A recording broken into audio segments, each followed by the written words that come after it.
ভূমি মালিকদের জন্য ৬টি সতর্কতা, খতিয়ান সংশোধনের সুবর্ণ সুযোগ। যাদের খতিয়ানে ভুল আছে, উক্ত ভুল খতিয়ান সংশোধনের সুবর্ণ সুযোগ দিয়েছে সরকার। ভূমি মালিকদের জন্য ৬টি সতর্কতা। গণপ্রজাতন্ত্রী বাংলাদেশ সরকারের ভূমি মন্ত্রণালয় ভূমি মালিকদের প্রতি এক গুরুত্বপূর্ণ সতর্কতা জারি করেছে। মন্ত্রণালয় জানিয়েছে, সিএস খতিয়ান, এস এ খতিয়ান, আর এস খতিয়ান এবং বিএস খতিয়ান সহ সকল প্রকার খতিয়ানে বিদ্যমান ভুল ত্রুটি সংশোধনের জন্য এবার একটি সুবর্ণ সুযোগ দেয়া হচ্ছে। বিডিএস অর্থাৎ বাংলাদেশ ডিজিটাল সার্ভে পদ্ধতিতে চলমান এই জরিপে ড্রোন ও স্যাটেলাইট প্রযুক্তির মাধ্যমে ডিজিটাল পদ্ধতিতে ভূমি পুনর্জরিপ করা হচ্ছে।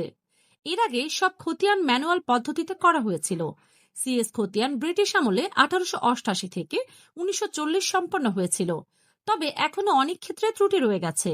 এসএ খতিয়ান পাকিস্তান আমলে তাড়াহুড়ো করে সম্পন্ন হওয়ায় এবং আরএস ও বিএস খতিয়ানেও ত্রুটি রয়েছে।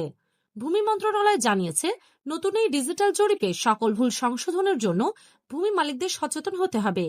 মালিকদের জন্য মূল পরামর্শগুলো হলো: নাম্বার 1, সকল দলিলাদি সংগ্রহ করুন। সিএস, এসএ, আরএস, বিএস খতিয়ান সহ জমির সকল প্রাসঙ্গিক দলিল, নামজারি, খাজনা রসিদ, ওয়ারিশ সনদ এবং আপোষ বন্টননামার কপি সঠিকভাবে রাখুন। নাম্বার 2, জমির দখল নিশ্চিত করুন। আপনি যে জমির মালিকানা দাবি করছেন তা অবশ্যই আপনার দখলে থাকতে হবে। নাম্বার 3, সঠিক তথ্য প্রদান করুন।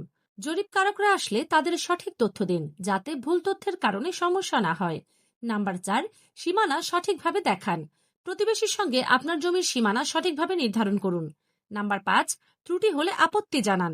যদি আপনার খতিয়ানে ভুল থাকে, লিখিতভাবে আপত্তি জানান। নাম্বার 6, জরিপের সম্পূর্ণ গুরুত্ব দিন। উপস্থিতি ও ডকুমেন্টস নিশ্চিত করুন। প্রবাসী থাকলে একজন বিশ্বস্ত প্রতিনিধিকে দায়িত্বে রাখুন। ভূমি মন্ত্রণালয় সতর্ক করেছে, এই জরিপে অবহেলা করলে জমি অন্যের নামে চলে যেতে পারে এবং মূল মালিকানা হারানোর ঝুঁকি তৈরি হতে পারে। তাই সকল মালিকদের সচেতন থাকার এবং প্রয়োজনীয় দলিলাদি প্রস্তুত রাখার পরামর্শ দেওয়া হয়েছে। আইনি পরামর্শ বা তথ্য জানতে আমাদের ফলো করুন।